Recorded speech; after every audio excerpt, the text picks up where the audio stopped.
Yo, yo, yo. What's The up? first off-season show. Welcome to the Hoops Rehab Show on a Tuesday night. First off-season show, Eric. How you doing, man?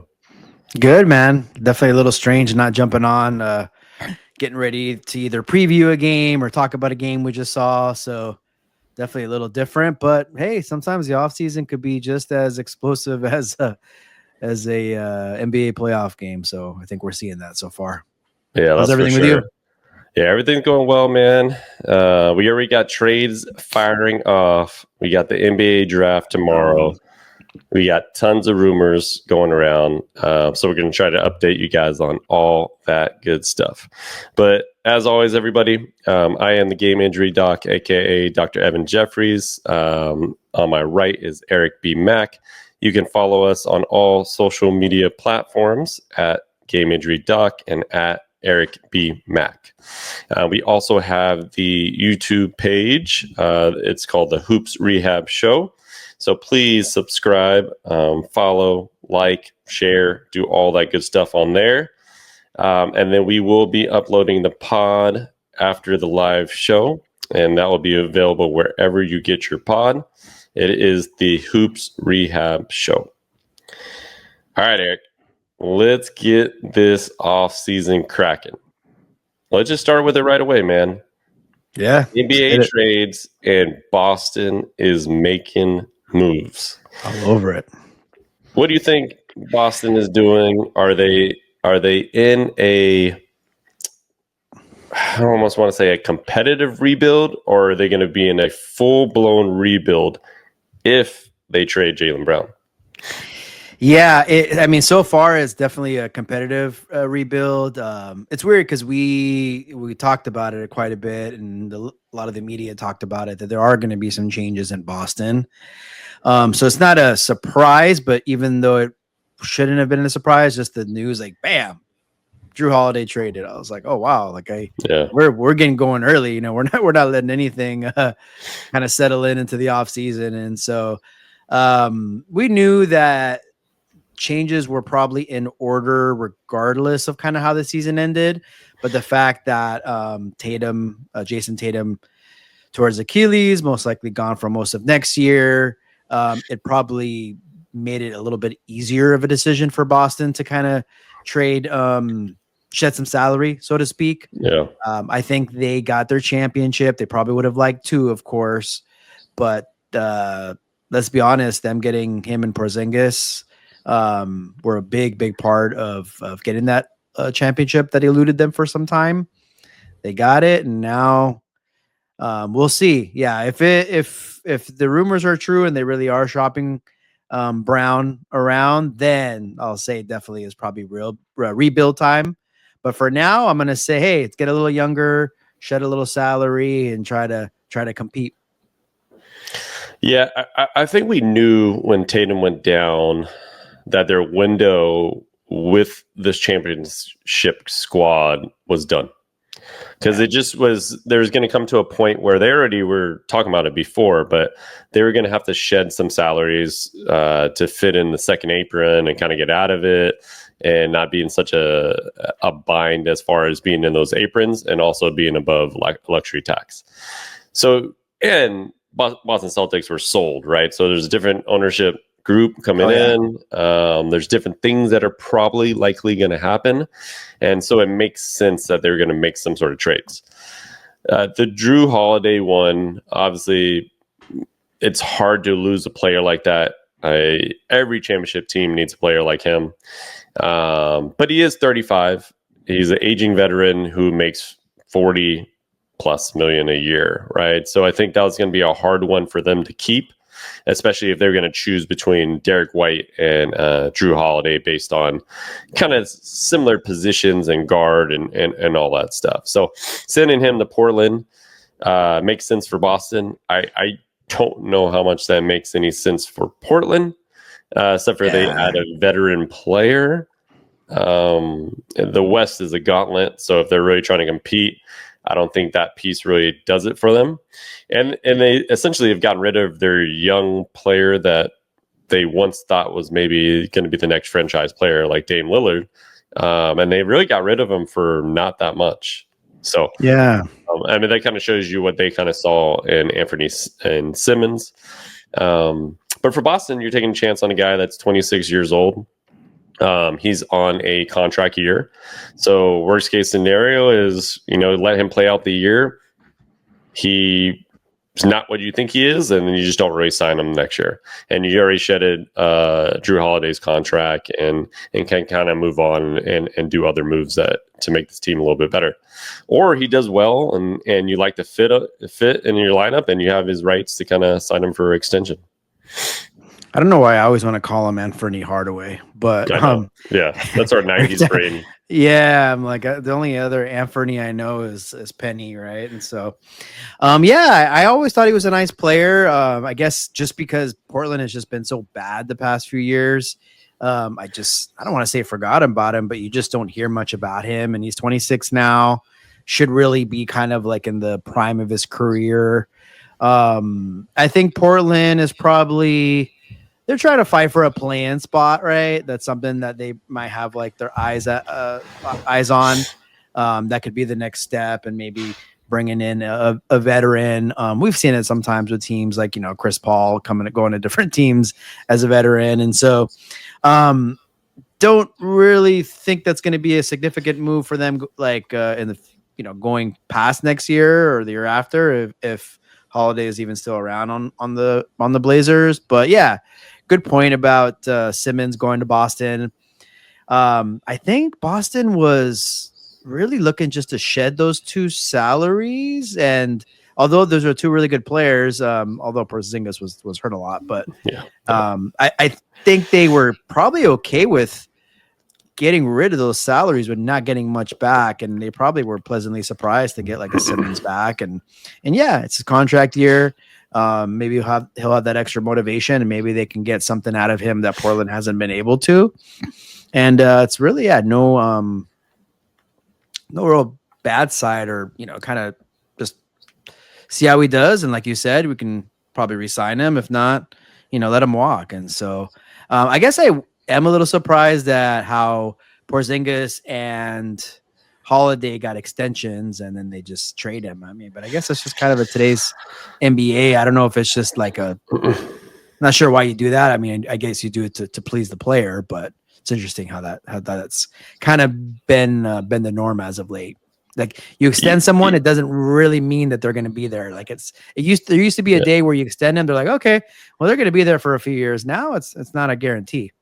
Yeah. I get the extensions at the time, right? You just won a championship. This is before Tatum was hurt, right? So you're thinking like, right. Hey, we're gonna run it back with this team for 3-4 seasons, right? Like, if Tatum doesn't get hurt, well, they're probably still losing that series against the Knicks because they were going to be down 3-1. They just had a really bad series, but they probably run it back for a third season with that group. And then see where they are at that point. But now that Tatum's hurt, it kind of ruined all their plans. I'm not surprised Porzingis was traded. I feel like the Drew Holiday, yes, you have to kind of get rid of his contract, but man, like he's such a valuable player. I think that makes it difficult. But Porzingis was no surprise for me for him getting traded. Yeah, I think that I thought I would see that one first, although it was only kind of separated by one day. So yeah, I think the thought was you resign those guys. Hey, they win. Say if they would have won it this year, it's like, shoot, of course we're going to run it back. We're trying to go for that three-peat. And then yes, even if they lost, maybe Tatum didn't get injured. It's like, hey, maybe a couple tweaks here and there. But as you kind of mentioned earlier, new ownership. Man, this second apron is definitely the real deal.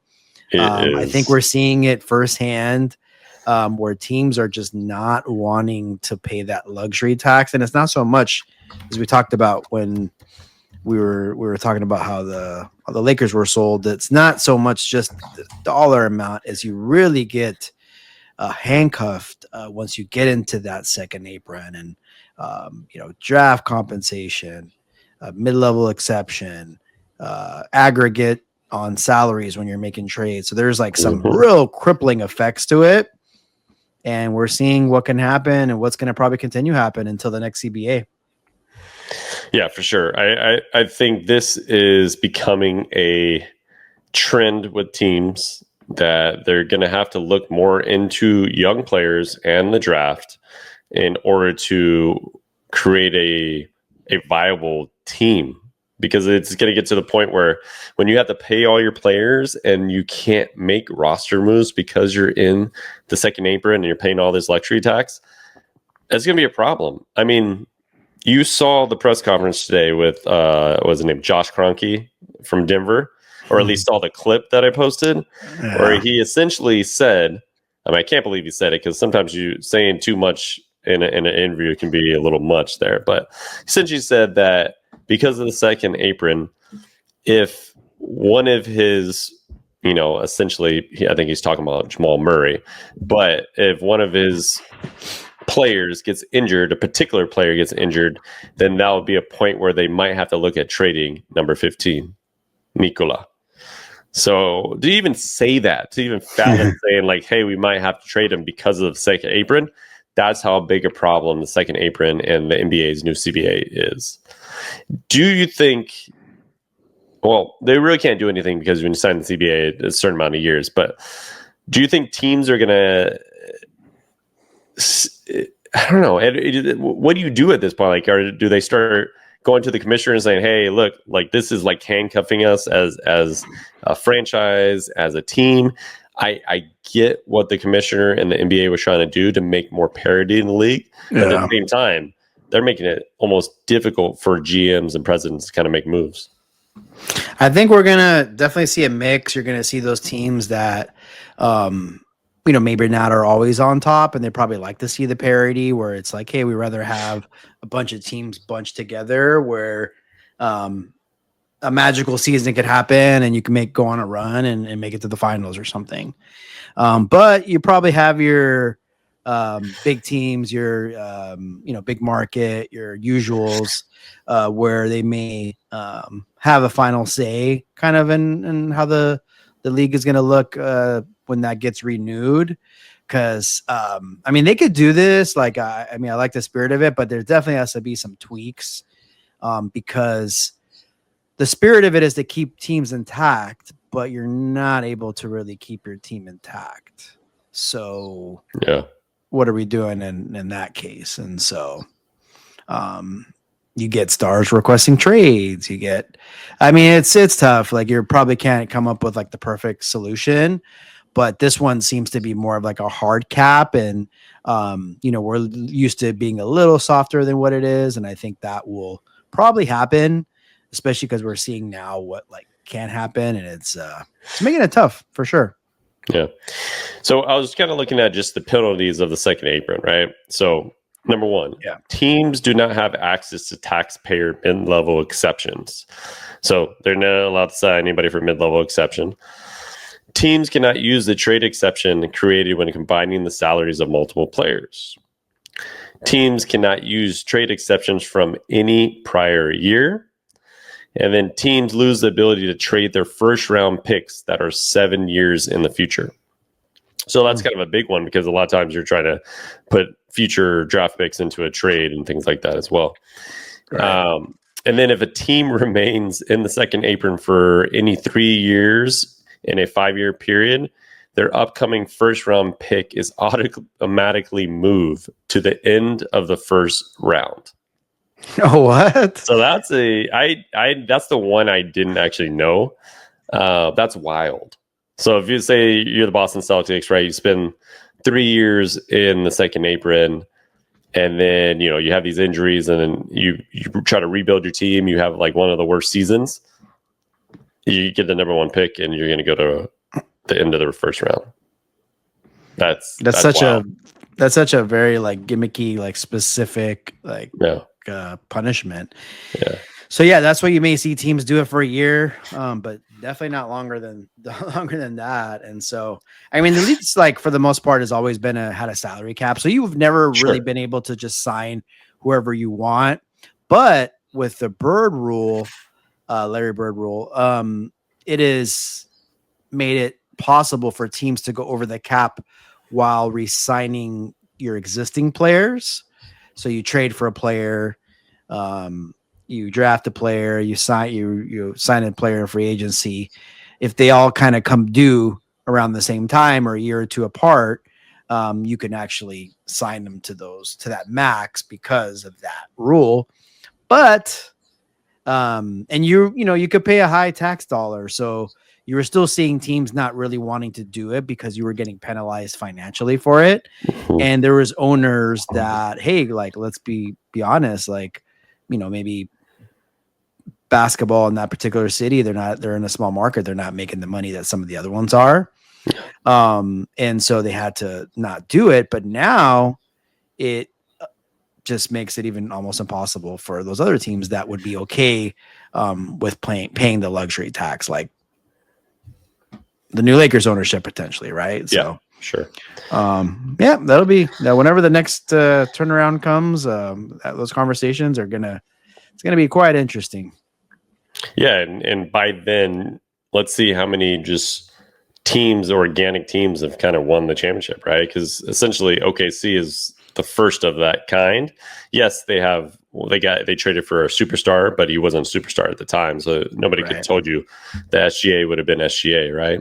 Yeah. But they've developed that team obviously organically. So will we see more of this, right? Will we see another couple teams like this that win in the next 10 years? Probably, likely. Yeah, I mean, you see, I hadn't seen so much like first round picks being thrown around as much as we've seen the last few years, where like teams are getting like 4 or 5 first round draft picks, and they're really stocking up, and you're kind of taking a bunch of steps back before you take a bunch of steps forward. And so, yeah, I can definitely see that being the trend. And your teams like that have a little bit more resources, it might be that like on steroids. And so that will be interesting because you got, all the capabilities to do what like a Thunder did, but you also have the resources of maybe playing in the free agency market. And so that's where it'll pay dividends, hopefully, for somebody like the Lakers. Yeah, for sure. And a little bit on what you were saying about how these players have signed extensions recently, and you've seen a lot of people not go to free agency, and it has to do with probably the new CBA and not knowing what teams are going to be willing to actually sign free agents to mega deals, right? They may as well just get it in their extension, and then if anything, they trade it or whatnot, or they can request a trade because the player empowerment now.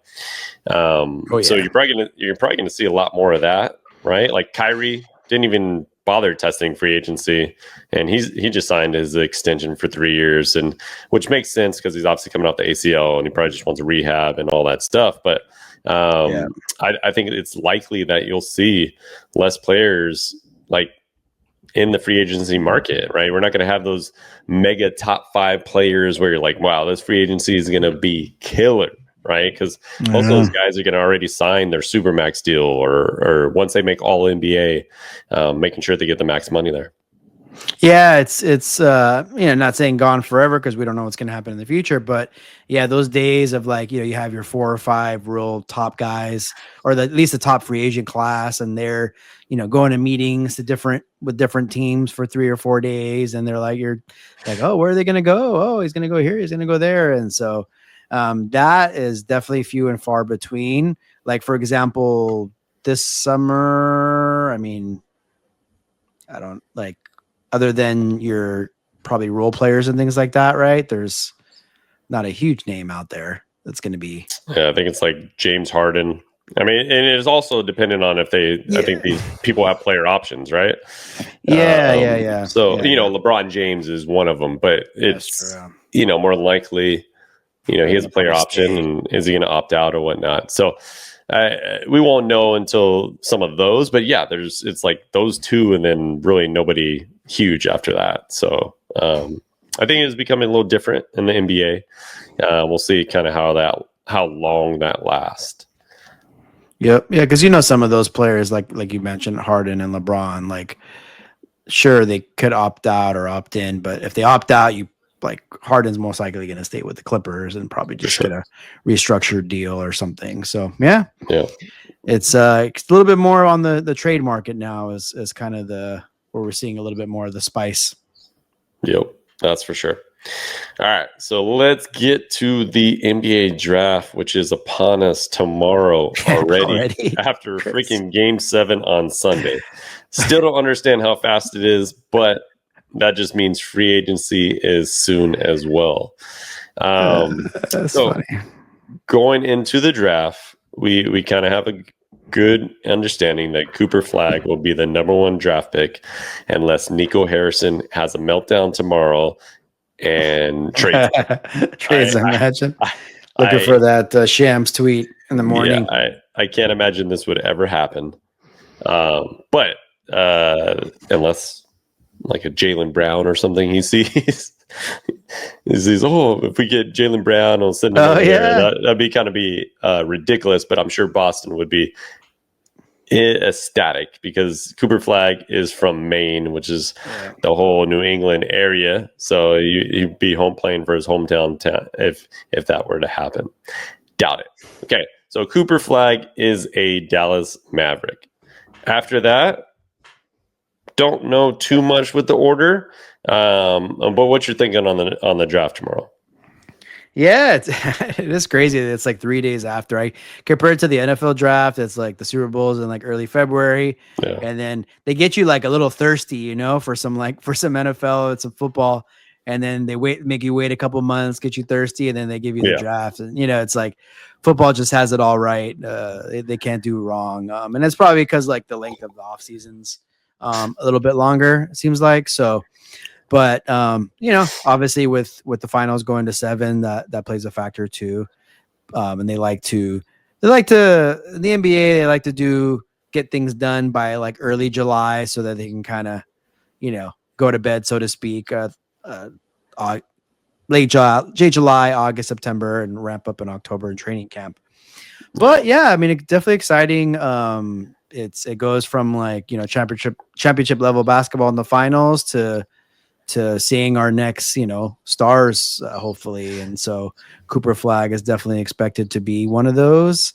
And so that'll be exciting to see how he fits in with Dallas and how, because they're a team.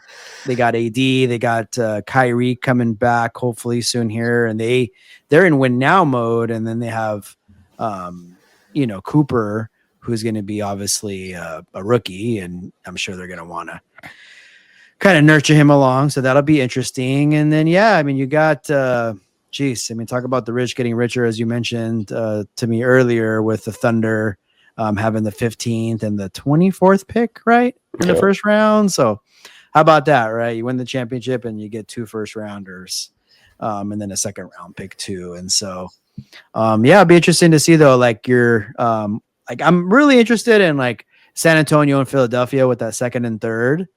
Because those are 2 teams that are expecting to do big things next season. You think Harper is pretty much most likely will be the 2nd pick? Yeah, that's what it sounds like that for San Antonio, because there is a little log jam when you think about De'Aaron Fox, Stephen Castle, and then having Harper there, like 3 guards in that way. But to me, you can't pass up talent, and no matter what. If you have somebody, you're going to pick the best player on the draft board that's left. I think Dylan Harper is probably the 2nd best player in this draft. And in my opinion, like his comparison in the NBA is like a Cade Cunningham. I was kind of I call him like a left-handed Cade Cunningham, because based on like the way his style of play, he's very athletic. He can score the bucket. He gets 19, 20 a game easily in college. And then he also can get rebound and assists. And that's kind of how Cade played in college. And that's how he plays in the NBA. And, obviously Cade had his breakout year this year. So Absolutely. That would be what I kind of see in him. Just left-handed version of him. Yeah, I think you got to think about position too. But I think if you're really like a player that much more than maybe the next, like you got to throw that out the window and just get that talent and have like it's a good problem to have when you have like a couple real good players in one position, because you can figure that out later. And so I know, like, for a bit there, it was a bit of a toss up between like Ace Bailey and Dylan Harper. And so Ace Bailey is kind of, I don't think he'll fall far. He may get picked third, but him not working out with teams and things like that was kind of interesting. Yeah, he's getting from what I've heard, some bad advice from his agent. And it kind of hasn't worked out for any of the top teams, essentially. So him falling out of the top 5 seems likely, maybe falling to 6, 7, whatever that looks like. He does have talent. So that's one thing for sure. But there might be like an immaturity thing that teams might not want to take a chance on. And to me, Dylan Harper, when you think about background, that's Ron Harper Jr.'s son, right? So he knows the NBA. He's been there. He's been around it. And I can see him being a nice player in this NBA that just knows is strictly there to play and not necessarily any of the extracurricular stuff, right? So you can see him fitting well in San Antonio because they're all about business in San Antonio. Oh yeah, I mean you're kind of seeing firsthand like the business of the NBA and the business of the draft when you're really trying to determine like who to choose. Things like this matter, and so they are going to look at that maturity or immaturity in this case, apparently. But it's it'll be fun. I mean, we were just talking about the Nets too, right? What do they got? 5? Was it the Nets that have 5 first-round picks? 5 first-round picks. I've never seen that before. I was just saying right now they got an extra one today. That was the Atlanta trade with Atlanta that they're involved in 3-way with Boston, and now they have 5. They could basically pick a starting lineup. Yeah, that's what we're saying, lineup in the first round. So imagine that. Who knows? They might combine a couple. If I were them, if you really like somebody in this draft, obviously the Nets don't really have anybody as a top player. So if you like somebody a lot, you trade a couple of those and move up to that 3, 4, 5 spot, right? And see if you can get the player that you really, really want. Because they have the 8th pick, right? So if you can trade 8 and maybe another first round or 2 and get up to that 3rd, 5th spot, 4th spot, whatever it is, and maybe like Ace Bailey a lot, right? And you kind of go after him and kind of come up a little early to get him.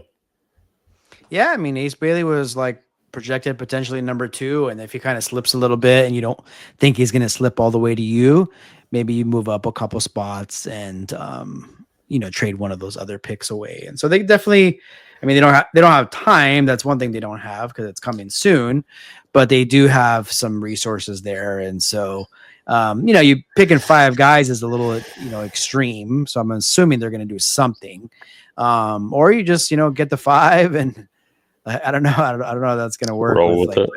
Roll with it, clearing roster spots. I mean, we know that they're in like full blown rebuild. So that's not going to probably really matter in terms of who else they have on the roster.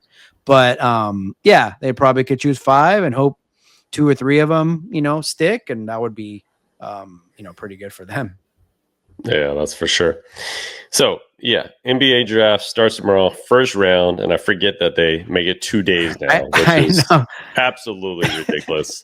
Yeah, come on. I mean, the second round in the NBA does not need to have its own day. Let's repeat that again. The second round in the NBA does not need its own day. It's not the NFL. Isn't even close to that. So I like when it was just on that one day and you kind of knew it was all over. Yep. But that gets us talking about the Lakers, who don't have a first round pick this year, but have a second round pick. But this is going to be a interesting offseason for the Lakers because it's Luka's first offseason with the Lakers. So the big things for him will be, does he sign the extension as soon as he gets opportunity? I think it's August 2nd from what I remember hearing before. I could be wrong. If anybody in the comments want to let me know if that's correct there, but I think that's when he can sign the extension at the earliest. So we kind of won't know until kind of after free agency and stuff if he signs long term. I'm sure internally they'll know if he's signing, but we won't know as a public. And then you got LeBron James, who obviously can opt out if he chose to, or he can, opt in for the one more year. And I know we were talking about that previously. If he opts in for the 1 year, you think that means it's probably his last year, right? Because he opts out and does the 1-1. Number one, he can make more money that way too. And number two, it's something that we've talked about, and he talked about it last year, is he can opt out and take less money if he knows the Lakers are going to sign some free agents, which we tried to sign Clay last year and that didn't happen. So he ended up just taking the normal amount of money. So what are your thoughts on the Lakers in the offseason and what we're going to get into?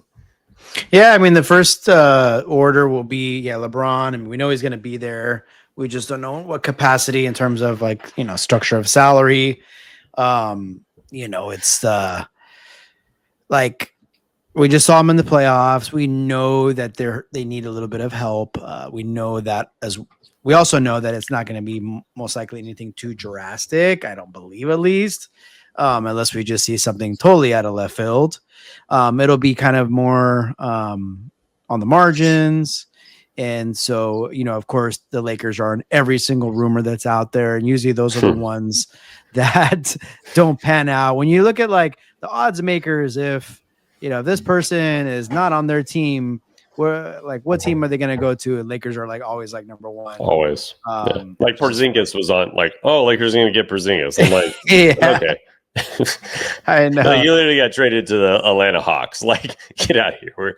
We weren't going to get a Porzingis and trying to combine him back with Luka. They've already tried that before. So, but yeah. Yeah, I think I saw the most recent one was Bam Adebayo from Miami. Odds are Lakers. It's wait, how's that going to happen? But you're going to hear your Walker Kesslers. We've been hearing his name for a while. Nick Claxton, right? Speaking of the Nets, and so they're going to do something. It's just I don't know. I don't know if it's going to be in the trade market. If they're going to have probably maybe be able to sign someone that mid-level. I'm not too sure what exactly they have at all. Again, probably depends on what Luka and LeBron does. Austin Reeves, right? It's been kind of well documented that he's most likely going to not sign an extension because then he could, play for one more year, opt out, and definitely make more money. Yeah. So it's going to be a lot of questions. But what I do know is they do need some athleticism. I'll tell you that much. And a little bit of size with that. You can never go wrong with a little bit of more, perimeter athleticism too.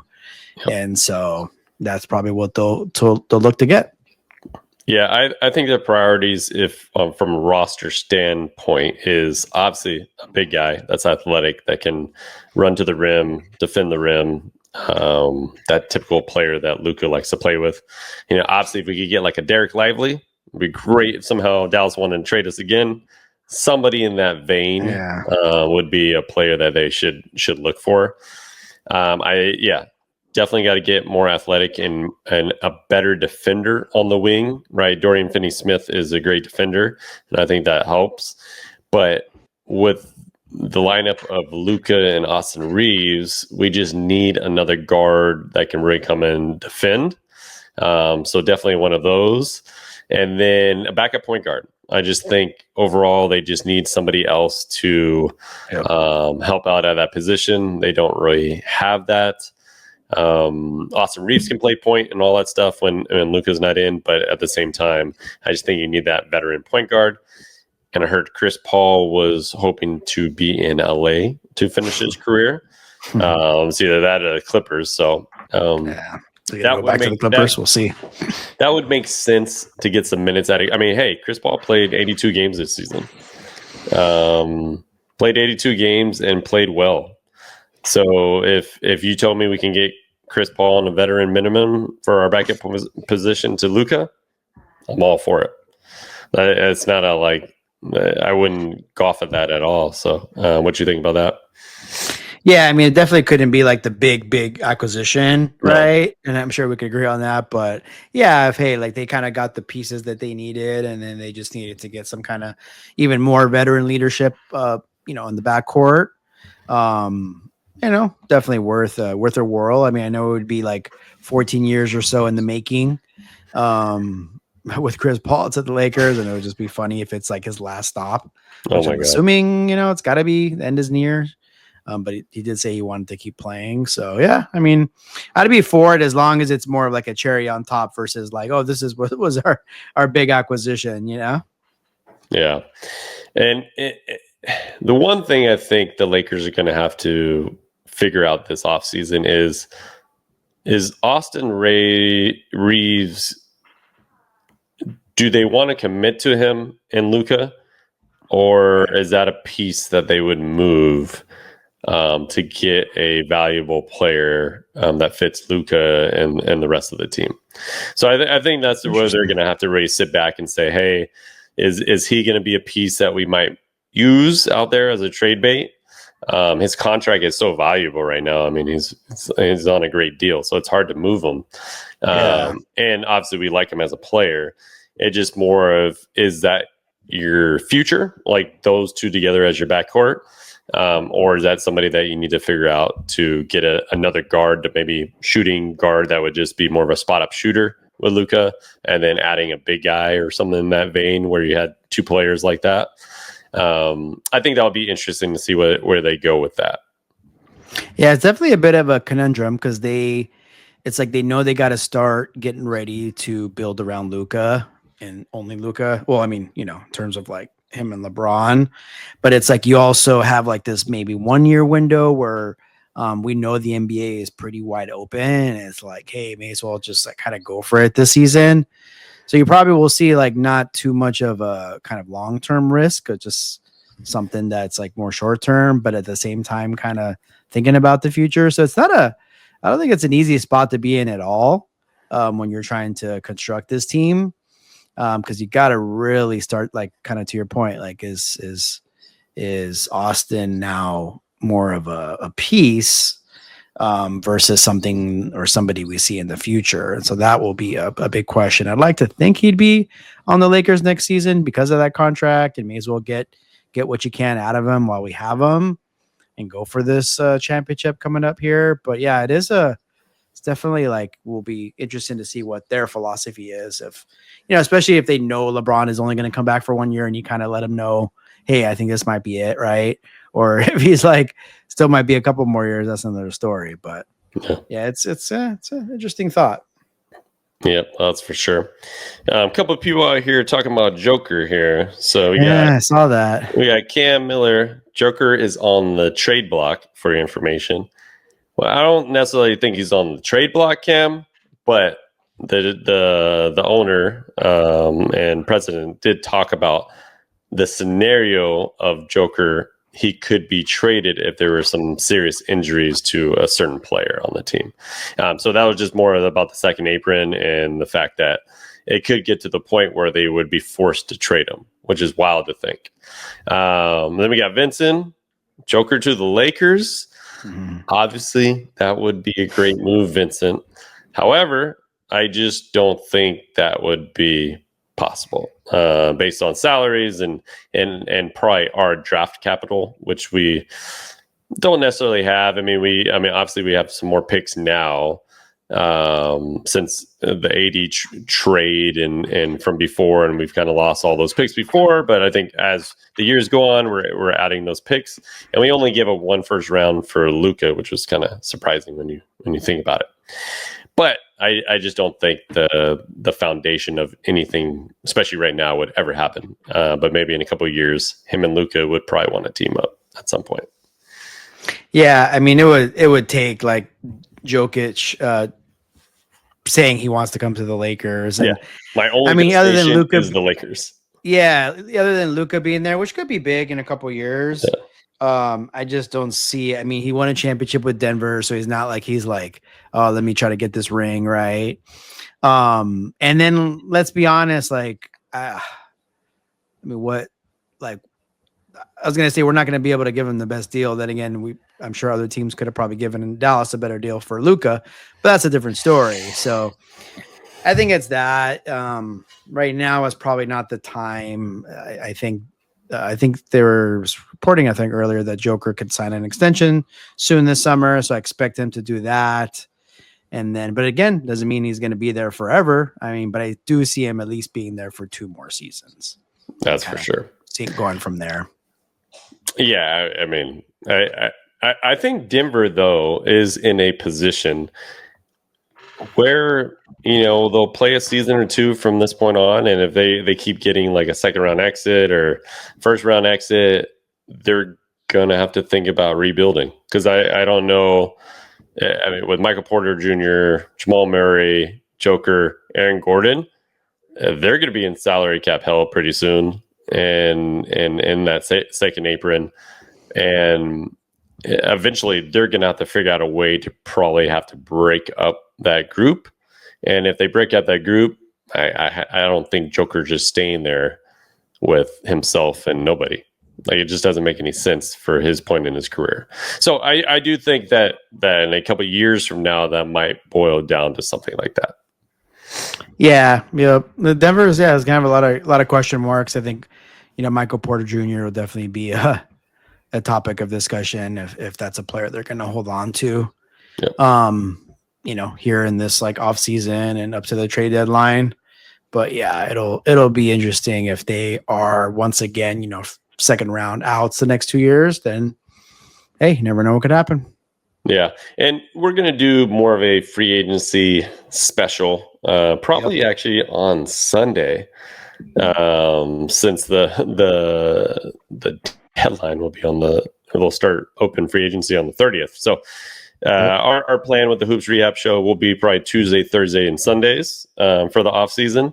So plan on that accordingly at sometime at night.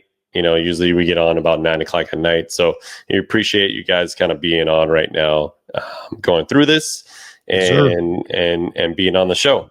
So anytime you have comments, please leave them. We'll get to them throughout the show. And then lastly, I wanted to get to the Tyrese Haliburton injury. Obviously, he had a torn Achilles, and he had surgery yesterday. Unfortunately, he's probably going to be out the rest of next season. Now, there is precedent for there's newer techniques, but they're doing the bridge technique, which is helping the tendon heal at a better rate and more secure. However, there just hasn't been anybody in the NBA that's come back at like 6 months or anything like that. There has been in the NFL. We had Cam Akers come back after 6 months after Achilles surgery. I just don't think that has happened in the NBA yet. And likely with these kind of star players like Tatum, Lillard, and Tyrese, I'm not sure if they're going to be the guinea pig to come back in that fashion. So we're looking at like a 9 to 12 month timeline. Could they be back in 9 months? Yes. But when you think about where that 9 months falls, right, you're looking at March, April and that's going into playoffs. So you haven't played the whole season, and to come back in the last month of the season is likely not a normal thing to do. And so that's why they usually hold them out for the rest of the year. And you don't know how your team is going to be at that point, right? So unless for some reason both these teams are in absolute contention, like a top 3 team, and you can come back at that last month and make a difference, possibly. But if they're top three seed for both these teams, that means they're playing super well without you. Right. So like at that point, like they have a team chemistry, they have a bond, and it just might be better suited that you wait until the next season. So likely he is out for next season along with Tatum and probably Damian Lillard. Yeah, it's a bummer. I mean, definitely 2 sides of the spectrum with somebody so young. When they're young, they probably could potentially heal quicker and come back stronger. But with that fact too, it's like there's time still technically, so to speak. And so you want them to be in tip top shape, but you don't want any possibility of of something bad happening and, putting you that much farther back. And so, yeah, like sure, 8-9 months, it's going to be around February, March, April, where, you're going to really kind of amp up and, ramp up and get into the playoffs like that. Like, it's probably not going to happen. So yeah, it'll be those three guys will be out next season, I would imagine. Yeah, it's tough, and I hope for all three guys they have a great recovery with this, great rehab, and they come back stronger than ever and still on top of their game. But yeah, it sucks to see. I hated seeing that in Game 7, as everybody probably felt the same way. Yes, sir. Yeah, it really does suck, but I don't know. Hopefully, we'll kind of get a grasp of what's going on. It's been happening way too much, especially this particular injury. And there's 8, I think, this year, 8 Achilles tears, which is kind of wild to think about, because I think in the previous years, I think they did like a 20-year span, and there was only usually 1.3 a year of Achilles. Wow.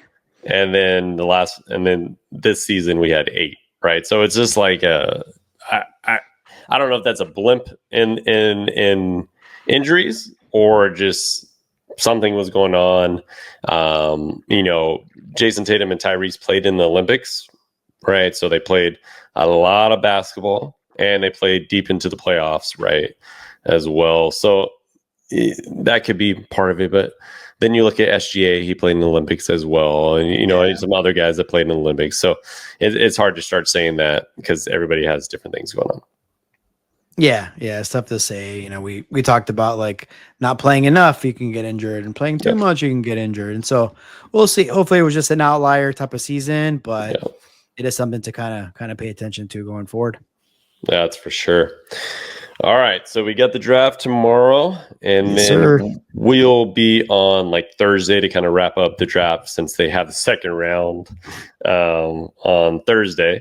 But we'll kind of wrap up any of the trades that probably go down tomorrow. Yep. I don't think this was the last ones that we had today, so there'll probably be some trades tomorrow, and they kind of wrap up the draft on Thursday. And we'll see you on Thursday and Sunday.